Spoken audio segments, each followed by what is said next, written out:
네, 오늘 누가복음 강해 다 같이 보실 말씀은 누가복음 21장 7절 한 절입니다. 오늘 한 절만 보시겠습니다. 누가복음 21장 7절 말씀.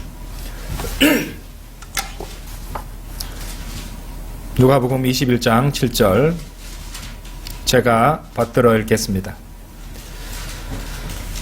그들이 주께 물어 말씀드리기를 선생님, 그러면 언제 이런 일이 있겠으며 이런 일이 일어날 때 어떤 표적들이 있겠나이까? 라고 하더라.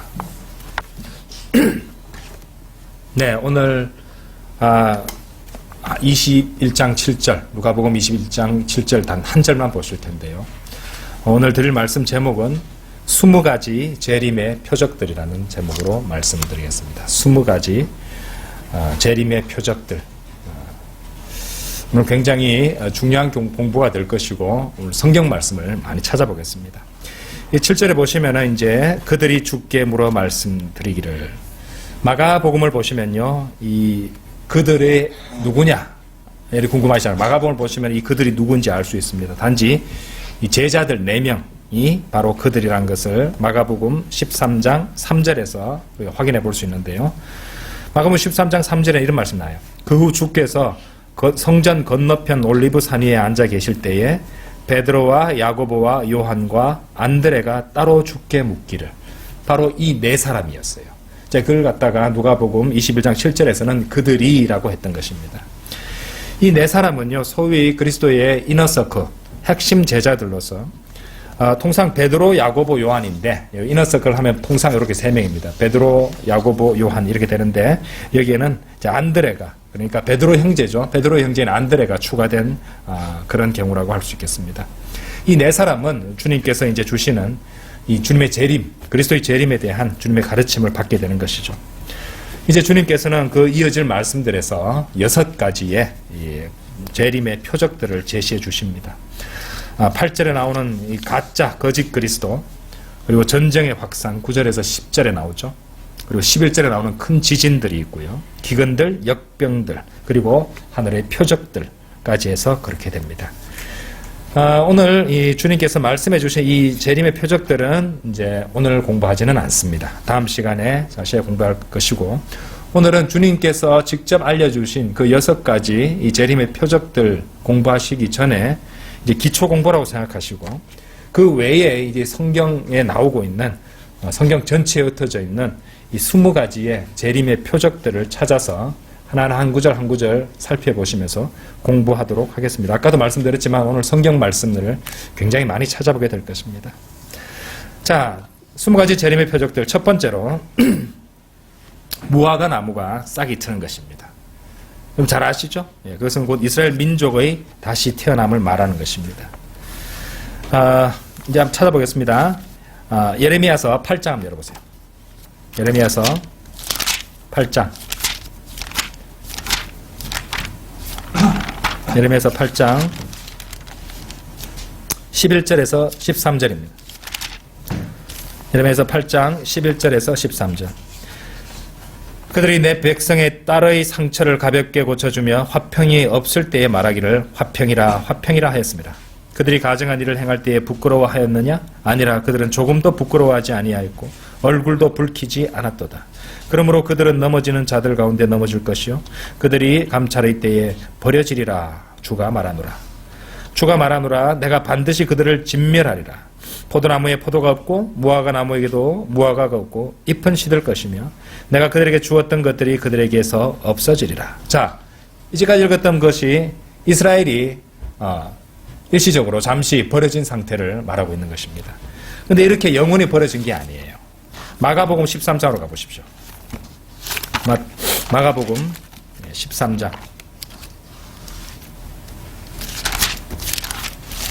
마가복음 13장 28절에서 30절까지입니다. 이제 무화과 나무의 비유를 배우라. 가지가 이미 유연해지고 잎이 나오면 여름이 가까워진 줄 너희가 아나니 이와 같이 너희도 이런 일들이 일어나는 것을 보면 그때가 가까이 곧 문들 앞에 가까운 줄 알라. 진실로 내가 너희에게 말하노니 이 세대가 지나가기 전에 이 모든 일이 이루어지리라. 그렇죠? 예. 또 누가복음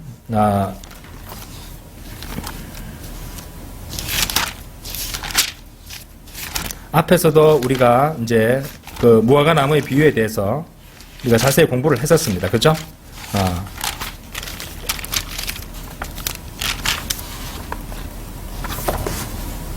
21장 29절입니다. 누가복음 21장 29절. 앞에서 우리가 다 했었죠. 예. 앞에서도 공부한 내용입니다. 여기도 나옵니다. 자, 또 그들에게 비유로 말씀하시기를 무화과 나무와 모든 나무들을 보라. 그것들이 싹을 내면 너희가 보고 이제 여름이 가까운 줄 너희 자신이 아느니라. 너희도 그와 같이 어떤 일이 일어나는 것을 보면 하나님의 나라가 가까운 줄 알라. 진실로 내가 너에게 말하노니 이 세대가 지나가기 전에 이 모든 일이 이루어지리라. 그렇죠? 이스라엘 민족은 회복된다는 말입니다. 자, 이사야서 66장 한번 가보세요. 이사야서 66장. 이사야서 66장 8절이에요. 이사야서 66장 8절. 누가 그러한 일을 들었으리요? 누가 그러한 일들을 보았으리요? 땅이 하루에 생겨날 수 있으며 한 민족이 순식간에 태어나겠느냐? 근데 그 뒤에 보세요. 그러나 시온은 진통하자마자 그 자녀들을 낳았도다. 여러분들 이 진통하자마자 할 때 이 진통은요, 영어로 travail이라고 되어 있습니다. travail. 이 travail이라는 단어가 신약 성경에도 나와요. 신약 성경에 어디 나오냐면 데살로니가 전서 5장에 나옵니다. 5장 2절에 보면은 아이 뵌 여인에게 진통이 임하듯 그런 표현이 나오잖아요. 그죠? 예. 그래서 이제 데살로니가 전서 5장 3절에 이제 주어의 날 해가지고 예수 그리스도의 재림에 대해서 말씀이 나오는데 바로 연결되고 있다는 것이죠. 이 진통이라는 단어가 이제 대환란과 예수 그리스도의 재림을 가리키고 있다는 그런 부분입니다. 그래서 이제 이스라엘 민족이 1948년에 없어졌던 국가가 다시 생겼습니다. 그래서 이제 이것에 이제 먼저 보여준 그림자에 해당하는 것이 출애굽 사건이죠. 출애굽 때에 이스라엘 민족이 민족적으로 처음 태어났잖아요. 그리고 대환란을 거쳐서 그렇죠? 이게 진통이라는 단어가 나온다 말씀드렸죠. 그들이 하나님과 이 새 언약을 맺게 됩니다. 그것이 예레미야서 31장 31절에 나와요. 그래서 다시 탄생하게 될 것이다. 이 예언이 바로 이사야서 66장 8절 말씀인 것입니다. 그래서 실제로 이제 출애굽 때 거기 모세가 이제 이집트에 행하는 그 재앙들이 있잖아요.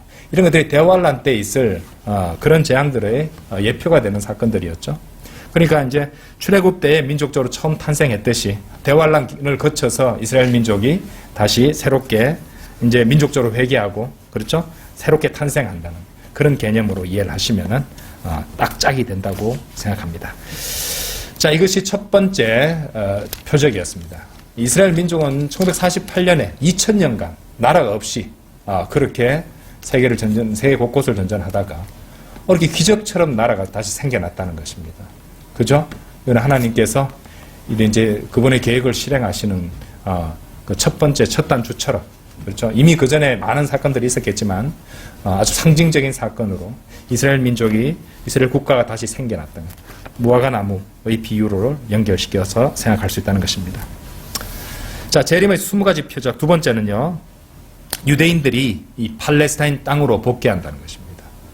실제 일어났죠. 첫 번째 표적도 이미 일어났고요. 두 번째 표적은 유대인들이 팔레스타인 땅에 복귀한다는 것입니다.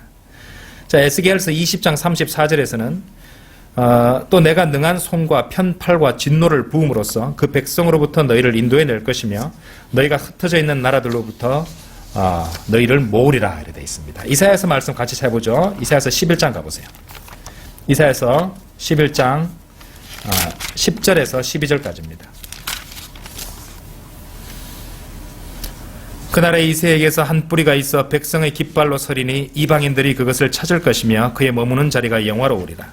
그날에는 주께서 다시 두 번째로 손을 펴사 남아있는 그의 백성의 남은 자들을 회복시켜 아시리아와 이집트와 파드로스와 쿠스와 엘람과 시날과 하맛과 바다의 섬들로부터 돌아오게 하실 것이라. 그가 민족들을 위하여 한 깃발을 세우시고 이스라엘이 내쫓긴 자들을 모으시며 땅의 네 모퉁이로부터 유다의 흩어진 자들을 함께 모으시리라. 그렇죠. 예. 실제로 일어난 일들입니다. 자, 세 번째 표적입니다. 세 번째 표적은 예레미야 32장 44절입니다. 세 번째 표적은 유대인들이 이스라엘 내의 땅을 사는 것입니다. 네, 회복되기 때문에 사는 거죠. 그죠? 예. 자, 예레미야서 32장 44절. 32장 44절. 보시면은 사람들이 돈을 주고 밭들을 사되 증서들을 써서 봉인하고 베냐민 땅과 예루살렘 주위 지역과 유다의 성읍들과 산지의 성읍들과 골짜기의 성읍들과 남쪽의 성읍들에서 증인들을 세우리라. 이는 내가 그들의 사로잡힌 자들을 돌아오게 할 것입니다. 주가 말하노라. 이것이 나오죠. 제레미야 20가지 표적 네 번째는요. 이제 유대인들이 그 땅으로 돌아오라는 명령입니다. 자, 두 번째 표적과 비슷한 부분도 되는데요. 이사야서 43장 5절 6절 제가 읽어드릴게요. 두려워 말라. 이는 내가 너와 함께 있음이라. 내가 네 실을 동쪽으로부터 데려오고 서쪽으로부터 너를 모을 것이며 내가 북쪽을 향하여 말하기를 포기하라 할 것이며 남쪽을 향하여 말하기를 감금하지 말라 하리라. 내 아들들을 먼 곳으로부터 내 딸들을 땅끝으로부터 데려오라. 주님께서 실행하셨습니다.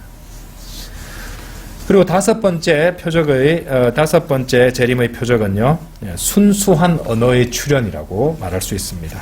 바로 히브리어죠, 히브리어.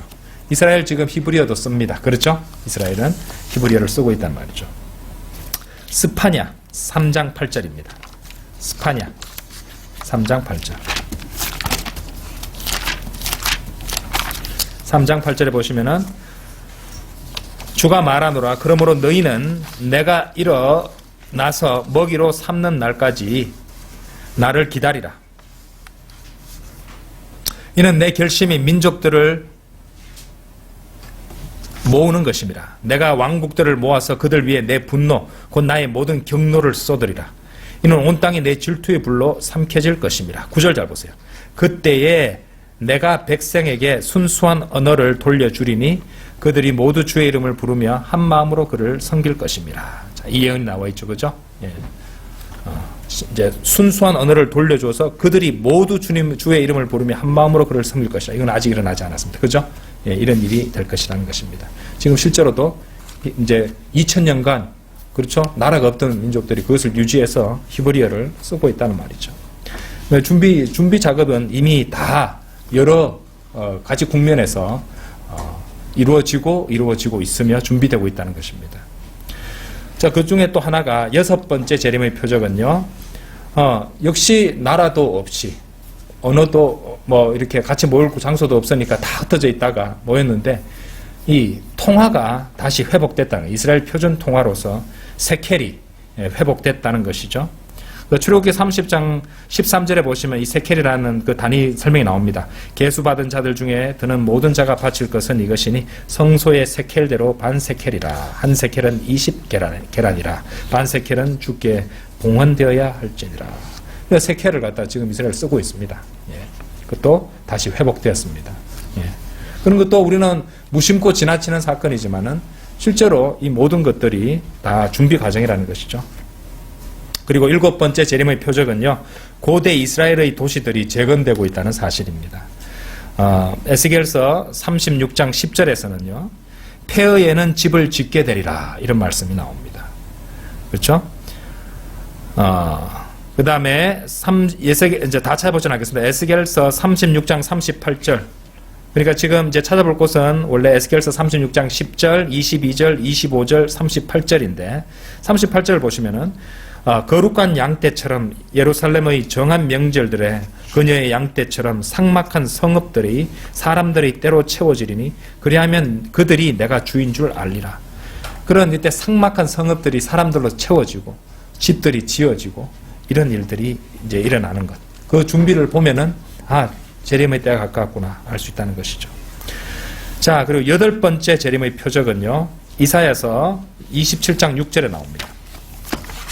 제목을 붙이자면은 여덟 번째는 이 이스라엘 땅의 생산성이 이제 회복된다는 것이죠. 향상되고, 이사야서 27장 6절입니다. 그가 야곱에게서 나온 자들로 뿌리박게 하시리니 이스라엘은 꽃이 피고 싹이 나서 열매로 세상의 지면을 채우리라. 주님께서 이 재림의 예언들 가운데 이 구절을 주셨다는 것입니다. 아홉 번째 재림의 표적은 역시 이사야서 58장에 나옵니다. 열어보시죠. 58장 11절 12절입니다. 58장 11절 12절. 역시 아홉 번째 표적은 이스라엘의 이 아주 완전한 완벽한 관계 용수 시설이 만들어진다는 것이죠. 자, 58장 11절 12절 보시면은 또 주는 너를 계속 인도하여 가뭄에서도 내 혼을 만족해 하며 네 뼈를 살찌게 하리니 그러면 너는 물된 동산 같을 것이며 물이 끊기지 않는 샘물 같으니라. 네게서 네 날짜들이 옛 황폐한 곳들을 세울 것이요 네가 많은 세대들의 기초를 일으켜 세우리니 네가 파괴된 곳의 보수자라 또 거주지로 가는 길을 복구하는 자라 불리리라. 그렇죠. 물이 끊기지 않는 샘물 같으리라. 완벽한 이 관계 시설을 이제 구축했기 때문에 그야말로 불모지에서 사막에서 아주 이렇게 아주 맛 좋은 과일이라든지 그죠 포도라든지 이런 것들을 생산하게 되었다는 것이죠. 그런 것들이 이미 이제 그것들을 이제 이 성경의 예언들이 완벽하게 이루어지는 것이 멀지 않았다는 것을 어떤 의미에서는 이미 이루어지고 있다는 것을 보여준다는 것이죠. 자, 이사야서 41장 19절도 보세요. 여기도 예언이 있습니다. 재림의 예언이 41장 19절. 그 표적이 열 번째 표적은 이스라엘의 숲에 나무들이 자라고 있다는 사실입니다. 41장 19절. 내가 광야에다 백향목과 시타나무와 도금냥나무와 기름나무를 심겠으며 내가 사막에다 전나무와 소나무와 상자나무를 함께 두리니 주의 손이 이 일을 이루었고 이스라엘의 거룩하신 분이 그것을 창조하신 것을 보고 창조하신 것을 그들이 함께 보고 알며 헤아리고 깨달을 것이니라. 이스라엘 숲에 이렇게 다양한 나무들이 자란다는 것, 바로 그것이 또 하나의 표적이 된다는 것입니다. 11번째 표적은 여러분들이 잘 아는 표적이에요. 독수리들이 장장 15세기 만에 이스라엘에 있는 둥지에 이스라엘에서 둥지를 트고 있다는 사실입니다. 자, 이것은 상당히 중요한 표적이 되는데요. 앞서 공부하신 누가복음 17장 37절에서 그러자 그들이 대답하여 주께 말씀드리기를 주여 어디니까 라고 하니 그들에게 말씀하시기를 어디든지 시체가 있는 곳에도 독수리도 함께 모이느니라고 하시더라. 우리 공부하셨죠? 이 17장을 공부하면서 설명드렸습니다. 재림이 더욱 가까워졌다는 표적들 가운데 하나는 이 시체를 먹는 큰 독수리들이 1500년 동안 이스라엘에서 자취를 감췄다가 최근에 이스라엘에서 둥지를 틀기 시작했다는 것이죠. 그래서 어느 정도냐면은 이스라엘 공군이 독수리들이 짝짓기를 하는 동안에는 이 독수리 개체수를 보호하기 위해서 독수리 둥지가 있는 지역에서 공군이 훈련을 갖다가 중단하는 그런 일까지 일어난다는 것입니다. 그러니까 해마다 이 독수리의 개체수가 이스라엘의 개체수가 또 이스라엘에 있는 독수리의 개체수가 늘어나고 있다는 것이죠. 하나님께서 이것은 다름 아닌 요한계시록 19장의 말씀을 이루시기 위해서 예비하시는 것입니다. 자, 열어볼까요? 요한계시록 19장 17절입니다. 또 내가 보니 한 천사가 해에 서 있는데 그가 큰 음성으로 외쳐 하늘 가운데로 날아가는 모든 새들에게 말하기를 와서 위대하신 하나님의 만찬에 다 함께 모여 왕들과 살과 최고 대장들의 살과 왕들의 살과 최고 대장들의 살과 용사들의 살과 말들과 그 위에 탄 자들의 살과 자유인이나 종이나 작은 자나 큰 자나 할 것 없이 모든 자의 살을 먹으라고 하니라. 그리고 그 남은 자들은 말 위에 앉으신 분의 칼, 즉 그의 입에서 나오는 칼로 살해되니 모든 새들이 그들의 살로 배를 채우더라. 이대로 이루어질 것입니다.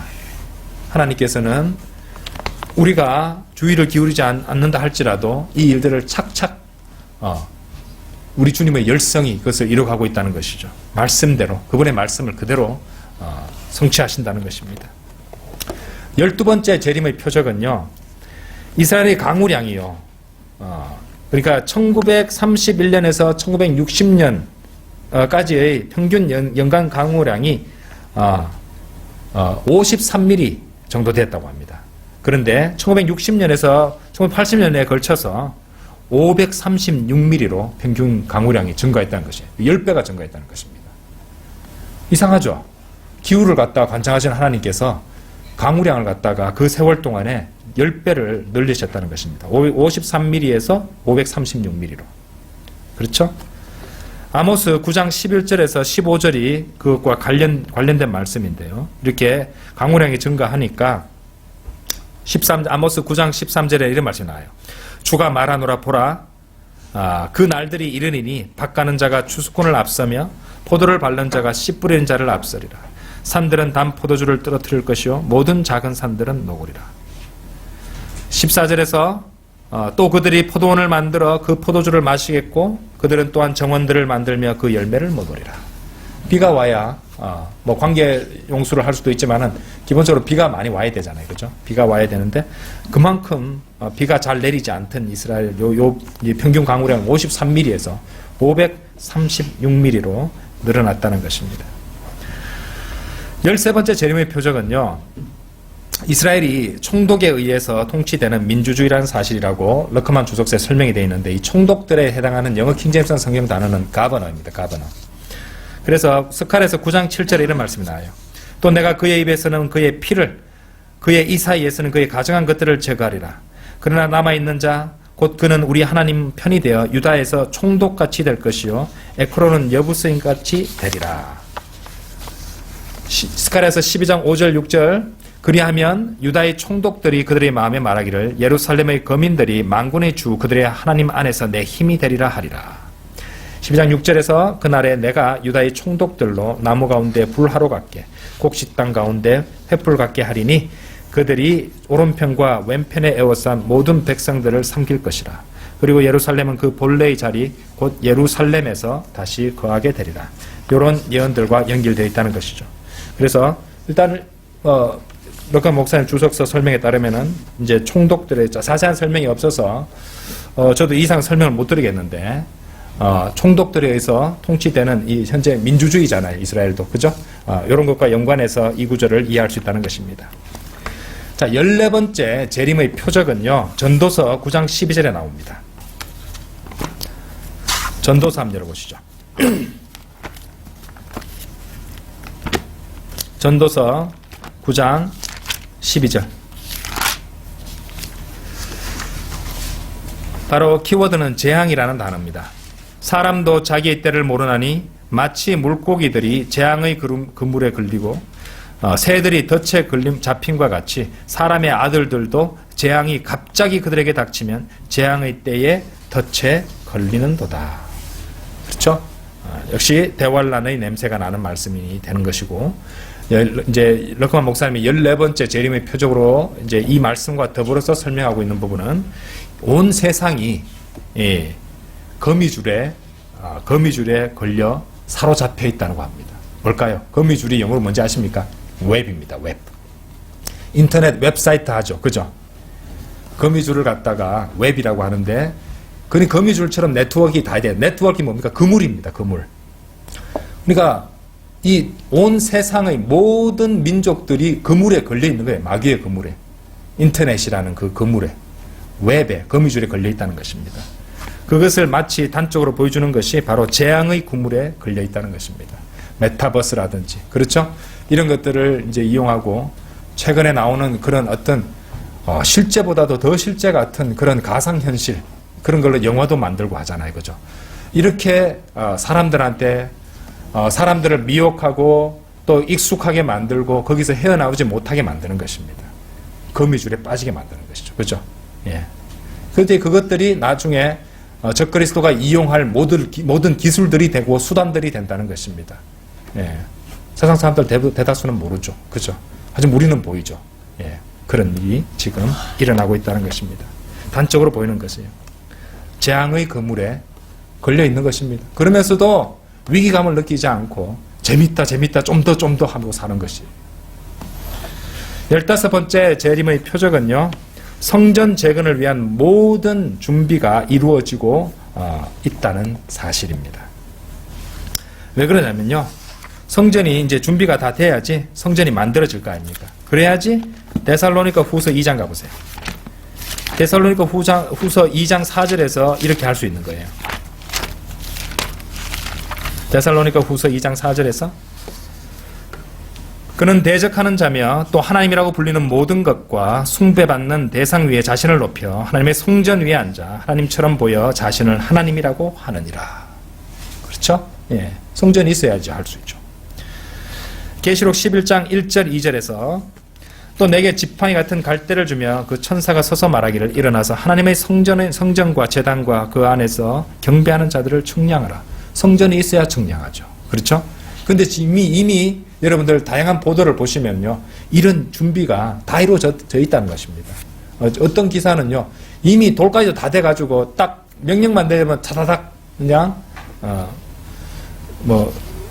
후딱 건설할 수 있을 준비가 다 돼 있을 정도라고 합니다. 계시록 11장 2절에서 그러나 성전 밖에 있는 뜰은 남겨두고 측량하지 말라. 이는 그것을 이방인들에게 주었으며 그들이 42달 동안 그 거룩한 도성을 발 아래 짓밟을 것이기 때문이라 라고 했습니다. 16번째 재림의 표적은요, 이른바 팔레스타인인들과 모슬렘과의 거짓 평화 협정들입니다. 우리는 그런 것들을 많이 봤죠. 그렇죠? 앞으로도 그런 것들이 많을 것이라는 것인데 이런 것들을 단적으로 보여주는 예언이 다니엘 11장 27절입니다. 다니엘서 11장, 에스겔서 다음에 다니엘 11장 27절입니다. 이 두 왕의 마음이 서로 해칠 것을 생각하며 그들이 한 상에 앉아서 거짓말을 할 것이라. 그러나 그 일이 형통하지 못하리니 이는 그 종국이 정해진 때에 이를 것입니다. 이 다니엘서 11장은요, 러크만 주석 성경 설명에 따르면은 이 신구약 중간사 기간에 시리아와 이집트 간의 전쟁을 다루고 있다고 하는데, 특히 24절에서 38절을 읽어보시면 거기에 대환란 때 성취될 70여 개의 예언들이 포함되어 있다고 합니다. 그렇다면 이제 27절 말씀도 그런 예언적 의미에서 이해할 수 있을 것입니다. 핵심은 거짓 평화 협정들이 이제 맺어지고 깨어지고 또 미혹하기 위해서 이런 일들이 있을 거라는 것이죠. 그리고 17번째 재림의 표적은요, 우리가 지금 목도하고 있는 그런 현상 중에 하나인데요, 바로 그리스도의 몸 안에서 나타나고 있는 불신과 배교입니다. 많이 있는데요, 한번 찾아보겠습니다. 디모데전서 4장입니다. 디모데전서 4장 1절에서 3절. 이제 성령께서 분명히 말씀하시나니 마지막 때에 어떤 자들이 믿음에서 떠나 미혹하는 영들과 마귀들의 교리들을 따르리라. 그들 자신의 양심이 화인을 맞아 위선으로 거짓을 말하리라. 혼인을 금하고 음식을 삼가라고 명하리니 이 음식은 하나님께서 진리를 믿고 아는 사람들이 감사함으로 받도록 지으신 것이라. 하나님께서 지으신 것은 모두 좋은 것이요 감사함으로 받으면 아무것도 버릴 것이 없으니 라고 했죠. 자, 그 다음에 디모데 후서로 가보세요. 3장입니다. 3장 1절부터 9절까지인데요. 좀 읽어보겠습니다. 또 이것을 알라. 마지막 날들에 아주 어려운 때가 오리라. 혹시 그렇죠? 사람들이 자기를 사랑하고 돈을 사랑하며 자긍하고 교만하며 하나님을 모독하고 부모에게 불순종하며 감사하지 아니하고 거룩하지 아니하며 무정하고 화해하지 아니하며 모함하고 절제하지 못하고 사납고 선한 것을 좋아하지 아니하며 배반하고 분별이 없으며 자만하고 쾌락을 사랑하는 것이 하나님을 사랑하는 것보다 더하며 경건의 모양은 있으나 경건의 능력은 부인하리니 이런 자들에게서 돌아서라. 9절까지는 읽지 않겠습니다. 이것만 봐도 지금 현재 우리가 목도하고 있는 현상이죠. 예. 바로 지금 오늘날입니다. 그렇죠. AD 68년에 기록된 이 책이 오늘날의 현상을 그대로 보여주고 있는 것입니다. 그렇죠? 예. 그 다음에 13절도 보세요. 악한 사람들과 사기꾼들은 더욱 악해져서 속이기도 하고 속기도 하더라. 속임수가 난무한다는 것이에요. 그래서 성경에는 속지 마라. 그죠? 속지 마라. 속지 말라고 명령하신 것이에요. 자기 자신도 속이지 말고 남한테 속지도 말고. 얼마나 많이 속입니까? 그렇죠? 예언대로 되는 것입니다. 자, 베드로후서 2장 1장 4절입니다. 베드로후서 2장 1절에서 3절. 베드로후서 2장 1절에서 3절. 그러나 백성 가운데서도 거짓 선지자들이 있었던 것처럼 너희 가운데도 거짓 교사들이 있으리라. 그들은 저주받을 이단들을 비밀리에 불러들여서 자기들을 사신 주를 부인하기까지 하며 급격한 파멸을 스스로 불러들이느니라. 또한 많은 사람들이 그들의 파멸의 길을 따르리니 그들로 인하여 진리의 길이 비방을 받을 것이라. 그들은 탐욕을 품고 지어낸 말로 너희에게서 이득을 취하리니 이제 그들의 심판은 예로부터 진치하지 않으며 그들의 멸망은 졸지 아니하느니라. 그렇죠? 심판의 때에 그들은 다 심판받을 것입니다. 그렇죠? 이것처럼 그리스도의 몸 안에서 많은 불신과 배교가 오늘날 일어나고 있다는 것입니다. 18번째 재림의 표적은요, 국제경찰국가의 설립입니다. 뭐냐고요? 바로 적그리스도가 이제 강력한 권력으로서 아주 사람들을 지배할 것이라는 것이죠. 계시록 13장 가보세요. 계시록 13장 7절. 그가 성도들과 싸워 그들을 이기는 권세를 받았으며 모든 족속과 언어와 민족을 다스리는 권세를 받았다. 모든 족속과 언어와 민족을 다스리는 권세를 받았다. 국제경찰국가. 안 하면 잡아 가두는 겁니다. 때리는 겁니다. 그렇죠? 죽이는 겁니다. 가둬버리는 것이죠. 다 몰수해버리는 것이죠. 그렇죠? 다니엘서 7장 19절도 안 보세요. 도착하신 분 들어보십시오. 그때 내가 그 넷째 짐승에 대한 진리를 알고자 했으니 그 짐승은 다른 모든 짐승들과 달라서 심히 무서우며 그의 이는 철이고 그의 발톱은 노시요 그는 먹어 삼키고 산산이 부수며 나머지는 그의 발로 밟으며 라고 되어 있습니다. 그렇죠? 7장 20절에서 또 그의 머리에는 10개의 뿔이 있고 또 다른 뿔이 나오니 그 앞에서 새 뿔이 떨어져 나갔으며 그 뿔에는 눈들도 있고 매우 큰 일을 말하는 입도 있으니 그의 모양이 그의 동료들보다 더 강하게 보이더라. 내가 보니 이 뿔이 성도들과 싸워 그들을 이기더라. 아까 보셨던 그 요한계시록 말씀하고 같은 워딩이죠. 요한계시록 13장 7절과 지금 다니엘서 7장 21절 연결되는 부분들이 있습니다. 이렇게 이제 적그리스도는요, 장차 이 바티칸, 로마 가톨릭을 배경으로 하고 있다고 그랬죠. 바티칸 공의회를 기반으로 해서 유엔을 지배하게 될 것입니다.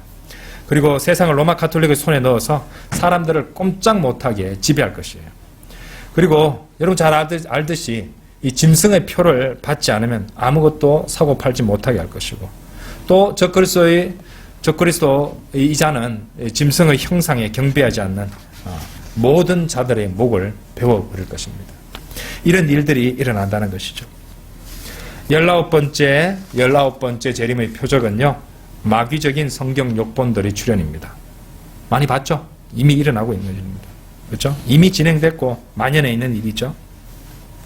예레미야서 23장 36절에서 너희는 주의 엄중한 말씀이라고 다시는 말하지 말라. 각 사람의 말이 자신의 무거운 짐이 되리니 이는 너희가 살아계신 하나님 만군의 주 우리 하나님의 말씀들을 변질시켰습니다.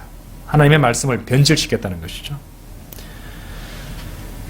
자, 베드로후서 3장 16절에서는 그의 모든 편지에서도 이런 것에 관하여 말하고 있으나 그 가운데는 깨닫기 어려운 것이 들어있어 무식한 자들과 경고하지 못한 자들이 다른 성경들처럼 억지로 풀다가 스스로 멸망에 이르느니라. 바른 말씀을 줘도 엉뚱하게 해석해버리면 변질시킨 거나 다름없죠. 고린도 후서 2장 17절에는 우리는 하나님의 말씀을 변개시킴으로써 이익을 취하는 여러 사람들과 같지 않고 오직 성실함으로써 또 하나님께로부터 난 자로서 하나님 앞에서와 그리스도 안에서 말하노라. 이런 말씀들을 통해서 또 알 수 있다는 것입니다. 그리고 마지막 20번째 재림의 표적은 이제 유엔이 하나님께서 그것을 파괴시키기 위해서 유엔을 모은다는 것입니다. 파괴되기 위해서 유엔이 한데 모이게 될 것이라 이 말이죠. 이거 찾아보겠습니다. 스파냐서 3장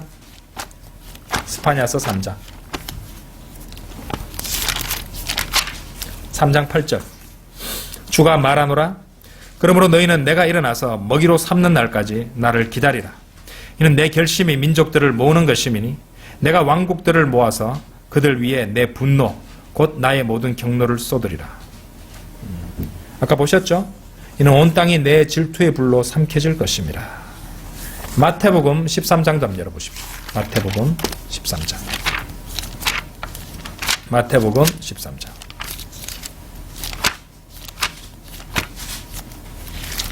마태복음 13장 40절이에요. 그러므로 독보리들을 거두어서 불에 태웠듯이 이 세상에도 그렇게 되리라. 주님께서 모으시는 것이. 자기들은 좋아하겠죠. 우리가 연합하고 하나가 되고, 그렇죠? 통합했다 이 말이죠. 그렇죠? 대통합. 우리는 뭐든지 할 수 있다. 손에 손잡고. 근데 하나님께서 한데 모아서 태우시는 과정이었다는 것입니다.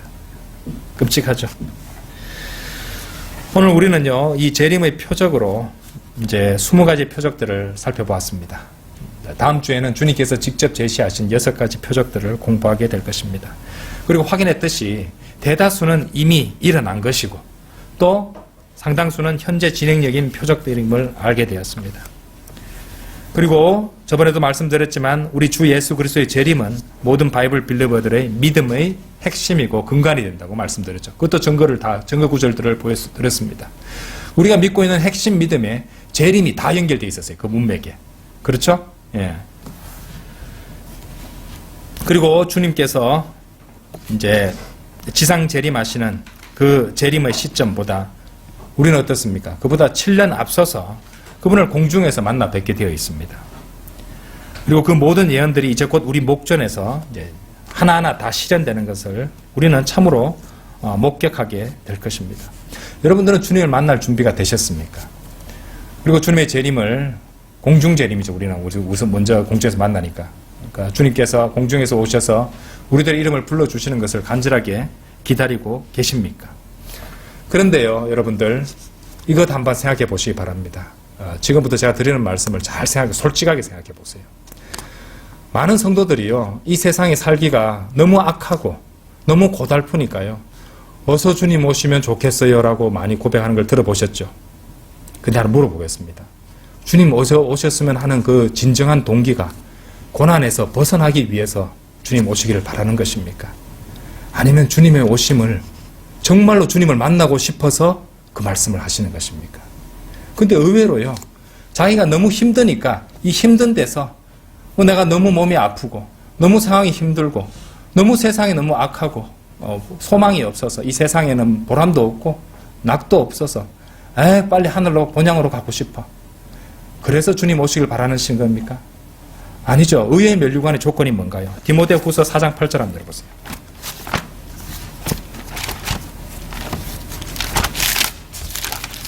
디모데후서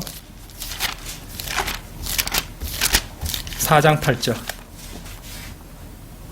이후로는 나를 위하여 의의 면류관이 매련되어 있어 의로운 재판관이신 주께서 그날에 그것을 내게 주실 것이며 또 나뿐만 아니라 그의 나타나심을 사모하는, 주님의 나타나심을 사모하는, 그분을 보고 싶고 그분을 너무도 사랑해서 빨리 그 신랑의 얼굴을 보고 싶은 그 사랑의 그리움으로 주님을 기다리는, 그렇죠?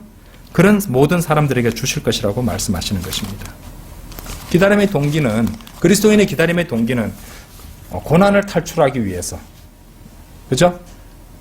빨리 주님 오셔야 된다가 아니죠. 내 문제가 다 해결되기 위해서 주님 오셔야 된다. 이게 제1의 목적이 되어서는 안 됩니다. 사랑하는 주님을 하루라도 더 빨리 만나 뵙고 싶다. 그분께 안기고 싶다. 그분의 발 아래 엎드리고 싶다. 이런 소망으로, 이런 사랑으로 주님을 기다려야 되지 않겠습니까? 여러분들, 그 야곱이요, 나이를 얻기 위해서 7년을 봉사했잖아요. 라반은 밑에서. 근데 그 7년의 기간이 그한테는 어땠습니까? 단 며칠과 같다고 말했어요. 그런 창세기 읽었던 기억나시죠? 그죠? 7년이라고 긴 기간이요, 단 며칠에 지나지 않을 정도로 그렇게 사랑이 있었다는 것입니다. 그런데 한번 바꿔보십시다. 주님께서 우리를 이제 이 몸의 구속을 받게 하시고 또 어린 양의 혼인식을 갖다가 치르시는 그 날을 주님께서 기다리시겠습니까? 안 기다리시겠습니까? 저는 주님께서 참으로 그 날을 기다리신다고 생각합니다. 성경을 통해서 알 수 있어요. 뭐라고 하셨냐면요, 주께는 하루가 천년 같고 천년이 하루 같다고 하셨어요. 그러면은 이 교회 시간이요, 교회 시대가 주님께는 며칠밖에 안 되는 것이에요. 그 정도로 우리를 사랑해서 주님께서는 우리를 불러 올리시고 함께 결혼할 어린 양의 혼인식을 갖다가 이제 치를 거기를 그렇게 사모하고 그렇게 바라고 계십니다. 여러분들은 그렇게 기다리고 계십니까? 주님 만나기를 기다리고 계십니까? 아니면 단순히 문제에서 벗어나고 고생을 좀 덜 하고 싶어서 주님 빨리 오십시오 하는 것입니까? 한번 생각해 보시기 바랍니다. 네, 다 같이 기도드리겠습니다.